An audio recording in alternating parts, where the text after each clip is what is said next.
Welcome to Module 5, Your Dog's Toxic World. So we're going to talk about minimizing exposure to maximize life, because sadly it's impossible to live in a non-toxic world anymore. It's part of the reality that we need to deal with, and we're going to learn about how specifically this affects our dogs. So environment matters a lot. There are hazards of modern living that lessen longevity. We can't push our longevity limits any further if we can't control and mitigate our exposure to pollution in all the forms that it comes in. So there's hundreds of accumulated synthetic chemicals in our dogs' bodies, and they've come from the food, the air, the water, the surrounding environment, and they impact DNA and cellular function. So they're one of the factors that can turn on disease in the dog's body. The accumulated store of chemicals is called the body burden, and it's stored in the fat and tissues. It can be stored in cardiac tissue, in the skeletal systems. It can be stored in the visceral organs and even the brain. Lawn pesticides, for example, can increase the risk of canine lymphoma by 70%. The hundreds of accumulated chemicals are all over the place, all over our environment. There's really nowhere you can live where you escape from them. And so in our beloved dogs' toys and bedding, there are a number of chemicals that we need to be aware of. Phthalates make vinyl softer and more gnawable, and sadly these can be freely absorbed through the gums of a dog who is chewing, and they cause liver and kidney damage. PVC is released when chewed also. This is another component in a lot of plastic toys, and it causes cancer and immune system damage.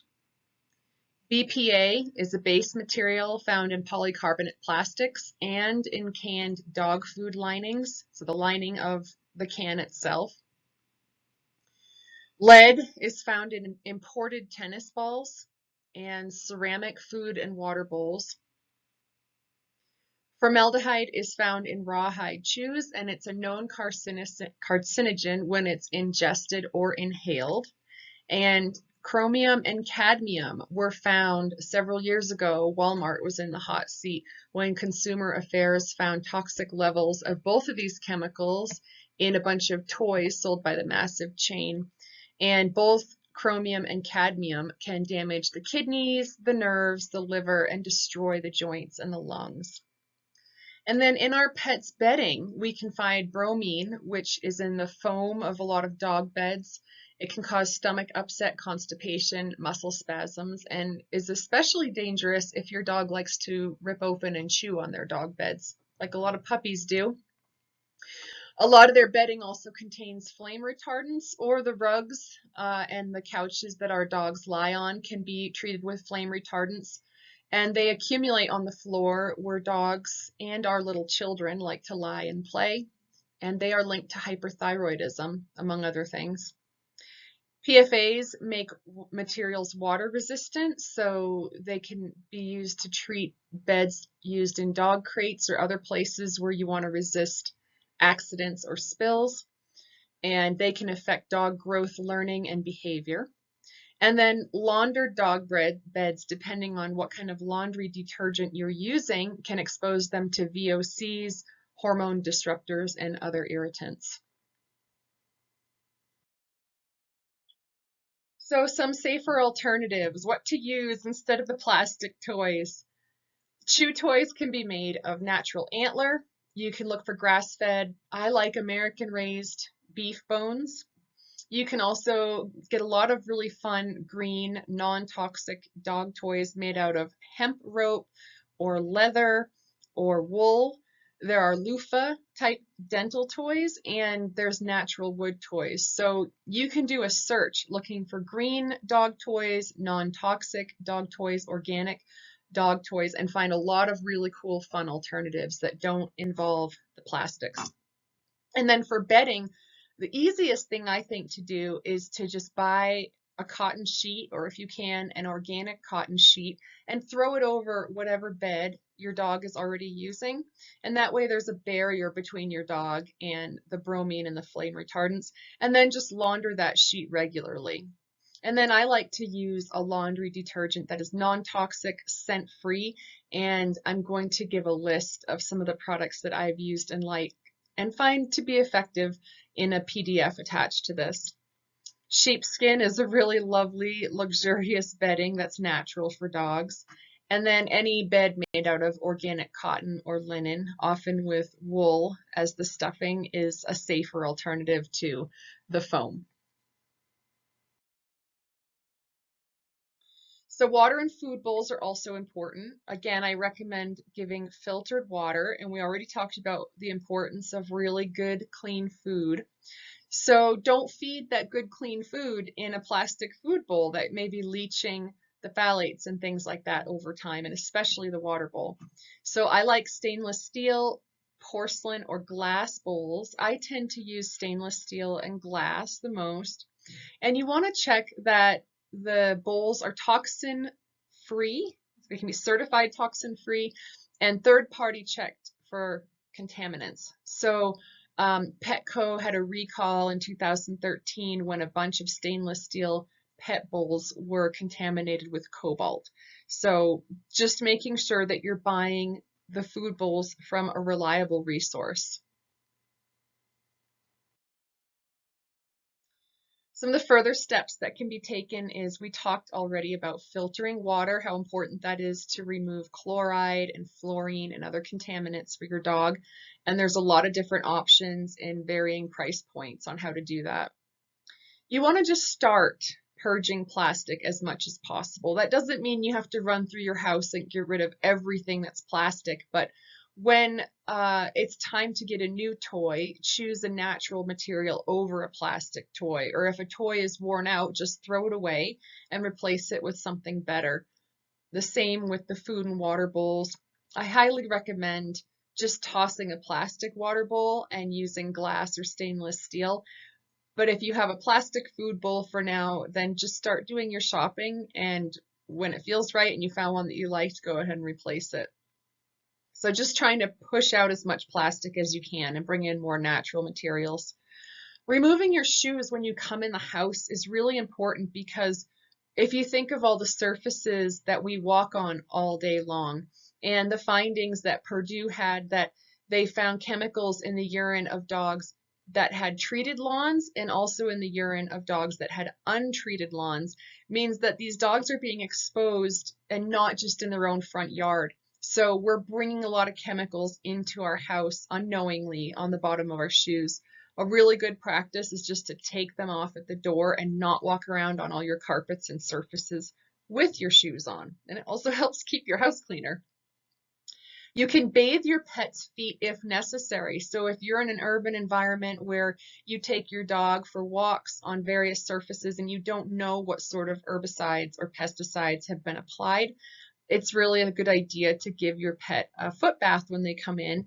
And in a few slides, I'm going to give a recipe for that. You can also just use plain Castile soap or even baby wipes, natural baby wipes, to clean off their feet. You can clean your air.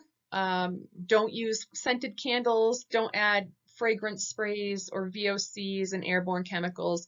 Rather, it's a good idea to open your windows when possible, and I like keeping green plants in the house to keep the air cleaner, but not introducing even essential oils in diffusers can be dangerous. It's good to do your research on essential oils. Some of those can be very toxic to dogs and cats, and when they're being diffused into the air, it's being inhaled in small particles directly into their lungs. So making sure you're researching and ensuring that those are very safe.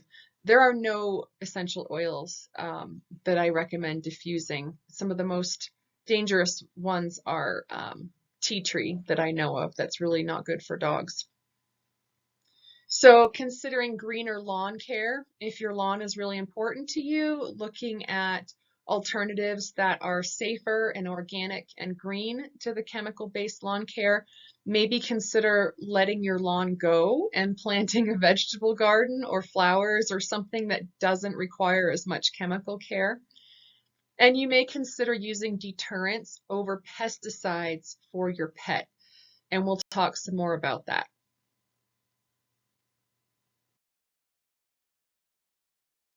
So for cleaning your house, there are so many inexpensive, non-toxic cleaning alternatives, and I find that they work just as great as any chemical you can buy off the shelf.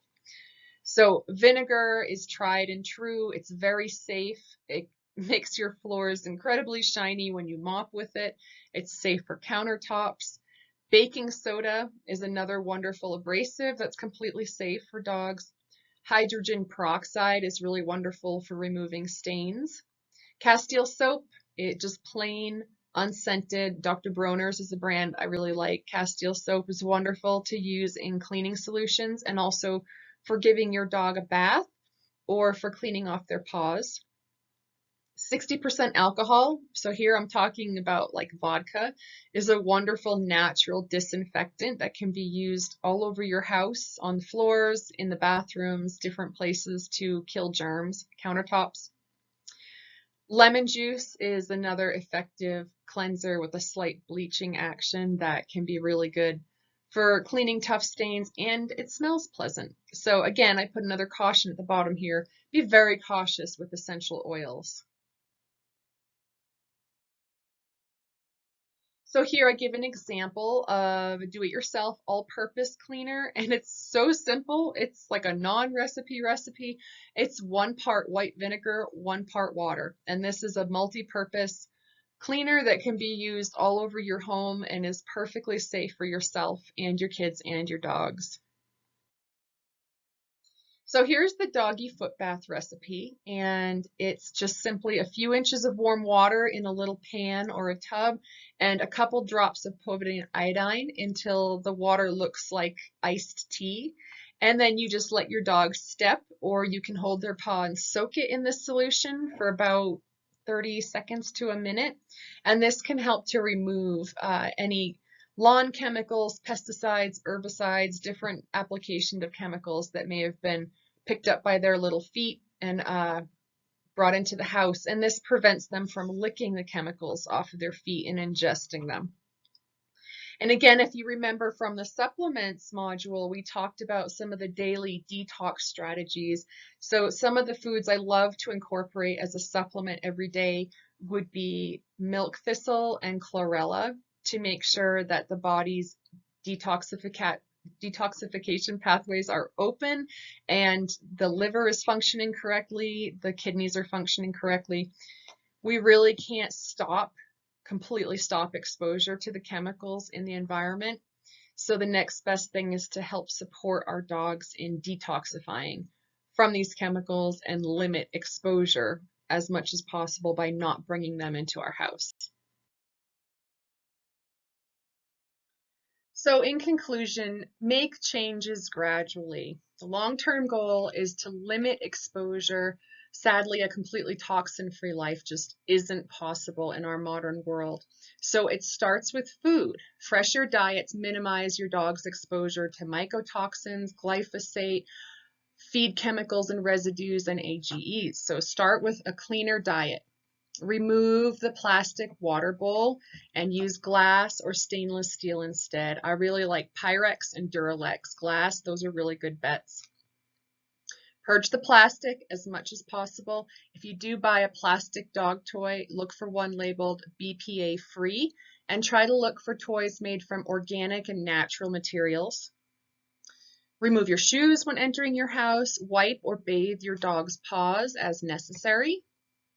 Clean up your air, minimize the VOCs, just ban the air wicks, the scented candles, the air fresheners from your house altogether. Clean your house instead with natural products and you won't need the artificial scents.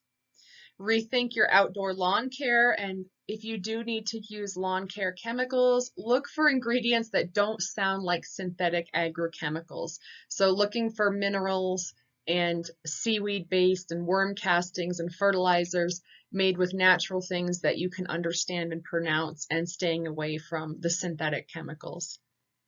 So this concludes my section on environmental toxins. I hope it was educational for you. It didn't scare you too much, and know that you are empowered to make positive changes in your dog's life.